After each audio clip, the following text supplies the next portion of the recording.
تو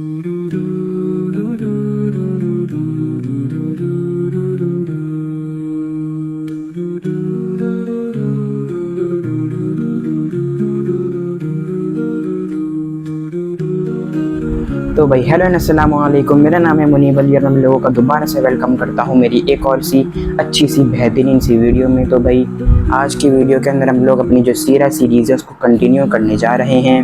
پچھلی ویڈیو میں ہم نے تھوڑا سا یہ ڈسکس کیا تھا کہ مشرکین نے اسلام کو روکنے کے لیے کیا حربے استعمال کیے، اور ہم نے تھوڑا سا یہ بھی ڈسکس کیا تھا کہ مشرکین نے مسلمانوں کو کیسی اذیت پہنچائی، اور ہم نے یہ بھی ڈسکس کیا تھا کہ آپ صلی اللہ علیہ وآلہ وسلم کو جمیل نے کیسے اذیت پہنچائی۔ اب کھلا پریچنگ کے بعد جو ہے مشرکین کی مسلمانوں پر سختیاں بڑھ گئی تھیں۔ اس پیچیدہ صورتحال کو دیکھتے ہوئے آپ صلی اللہ علیہ وآلہ وسلم نے 2 قدم اٹھائے۔ ان میں سے پہلا قدم یہ تھا کہ انہوں نے حضرت ارقم بن ابی الارقم رضی اللہ تعالیٰ عنہ کے گھر کو تبلیغ و عبادت اور تعلیم و تربیت کا خفیہ مرکز بنا لیا تھا، کیونکہ وہ بدماشوں کی نظروں سے دور تھا۔ ہوتا یہ کہ آپ صلی اللہ علیہ وآلہ وسلم ادھر اپنے صحابہ کرام رضی اللہ تعالیٰ عنہ کے ساتھ خفیہ طور پر اکٹھے ہوتے، اور ادھر آپ صلی اللہ علیہ وآلہ وسلم ان کو اللہ تعالیٰ کی آیتیں تلاوت فرما کر سناتے، ان کا تزکیہ کرتے اور کتاب و حکمت سکھاتے۔ یہ ہو گیا پہلا قدم۔ اب دوسرا قدم یہ تھا کہ انہوں نے آپ صلی اللہ علیہ وآلہ وسلم نے یہ اچھی طرح جان لینے کے بعد کہ ابیسینیا یعنی حبشہ کا بادشاہ نجاشی ایک انصاف پسند حکمران ہے اور اس کے یہاں کسی پر ظلم نہیں ہوتا، مسلمانوں کو یہ ہدایت دی کہ وہ حبشہ ہجرت کر جائیں۔ چنانچہ سن 5 نبوت میں مسلمانوں کا ایک قافلہ حبشہ کے لیے روانہ ہو گیا۔ اس قافلے میں 12 مرد، 4 عورتیں اور ان کے سردار حضرت عثمان بن عفان رضی اللہ تعالیٰ عنہ موجود تھے۔ حضرت عثمان رضی اللہ تعالیٰ عنہ کے ساتھ ان کی بیوی حضرت رقیہ رضی اللہ تعالیٰ عنہ بھی شامل تھیں۔ سن 5 نبوت میں آپ صلی اللہ علیہ وآلہ وسلم مسجد حرم تشریف لائے۔ اس وقت ادھر قریش کے بہت سے لوگ، ان کے بڑے بڑے لوگ اور ان کے سردار بھی موجود تھے۔ اب ہوا یہ کہ آپ صلی اللہ علیہ وآلہ وسلم نے اچانک ان کے درمیان کھڑے ہو کر سورہ نجم کی آیتیں تلاوت کرنی شروع کر دیں۔ اب ایسا نفیس کلام مشرکین نے کبھی نہ سنا تھا۔ وہ اللہ تعالیٰ کا کلام سن کر حیرت میں مبتلا ہو گئے۔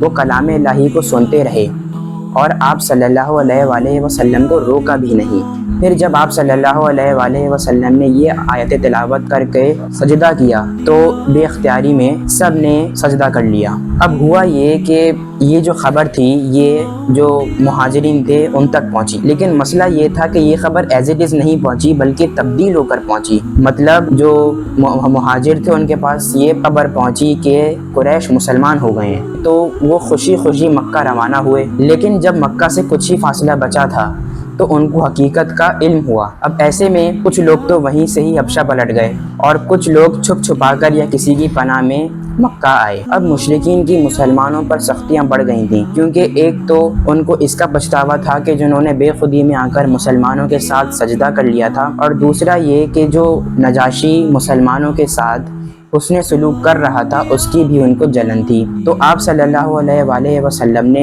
اپنے صحابہ کرام رضی اللہ تعالیٰ عنہ سے کہا کہ وہ حبشہ دوبارہ ہجرت کر جائیں۔ اب ہوا یہ کہ پھر مسلمانوں کا ایک اور قافلہ حبشہ کے لیے ہجرت کر گیا۔ اب یہ والا جو قافلہ تھا یہ پچھلے والے قافلے کی کمپیریزن میں زیادہ بڑا تھا، کیونکہ اس کے اندر 82 یا 83 مرد اور 18 عورتیں شامل تھیں۔ یہ والی جو ہجرت تھی یہ پچھلی والی ہجرت سے زیادہ مشکل تھی، کیونکہ مشرکین چوکنے تھے اور مسلمانوں کی نقل و حرکت پر نظر رکھے ہوئے تھے، لیکن مسلمان ان سے بھی زیادہ چوکنے، باحکمت اور صاحب استقامت ثابت ہوئے اور حبشہ کے لیے روانہ ہو گئے۔ قریش پر یہ بات بہت گراں گزری کہ مسلمان ان سے بچ کر ایک ایسی جگہ جا پہنچے ہیں جہاں ان کے جان اور ایمان کو کوئی خطرہ نہیں۔ تو انہوں نے کیا کیا کہ اپنے 2 ہوشیار مردوں کو مسلمانوں کو واپس لانے کے لیے حبشہ بھیجا۔ حبشہ پہنچ کر ایک سوچے سمجھے منصوبے کے مطابق انہوں نے سب سے پہلے پادریوں سے ملاقات کی، ان کو تحفے تحائف دیے اور مدلل انداز میں اپنی آمد کا مقصد بتایا۔ ان سب نے حامی بھر لی۔ پھر اس کے بعد انہوں نے نجاشی کو تحفے تحائف دیے اور پھر اصل مقصد کے لیے اپنی زبان کھولی۔ پادریوں نے ان کی تائید کی، لیکن نجاشی نے احتیاط برتی۔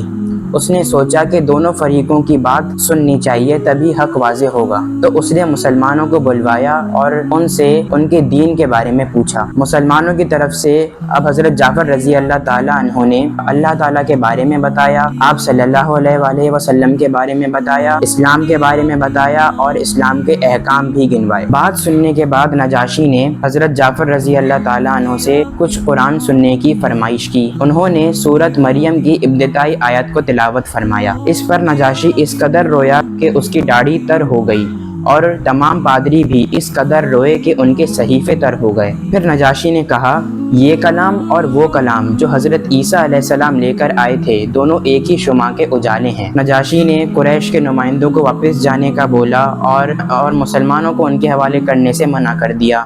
دوسرے دن جو قریش نے 2 اپنے آدمی بھیجے تھے، ان میں سے ایک آدمی جن کا نام تھا حضرت عمرو بن عاص رضی اللہ تعالیٰ عنہ، جو کہ ابھی مسلمان نہیں ہوئے تھے، انہوں نے ایک خطرناک تدبیر سوچی۔ انہوں نے نجاشی سے جا کر بولا کہ یہ حضرت عیسیٰ علیہ السلام کے بارے میں ایک بڑی خطرناک بات کہتے ہیں۔ اس پر نجاشی نے جو ہے مسلمانوں کو دوبارہ بلوایا اور ان سے حضرت عیسیٰ علیہ السلام کے بارے میں پوچھا۔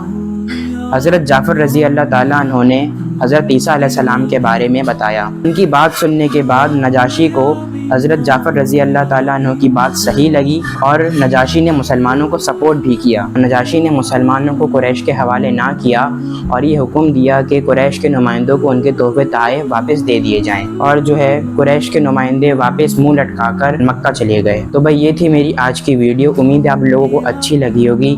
تو بھائی آج کی ویڈیو کے اندر ہم نے آپ صلی اللہ علیہ وآلہ وسلم کے 2 اقدام جو انہوں نے اٹھائے تھے وہ ڈسکس کیے، مشرکین کا سجدہ ڈسکس کیا، اور جو مسلمانوں کے ساتھ حبشہ میں ہوا ہم نے وہ بھی ڈسکس کیا۔ میں آپ لوگوں سے ملوں گا اپنی اگلی ویڈیو میں، تب تک کے لیے اللہ حافظ۔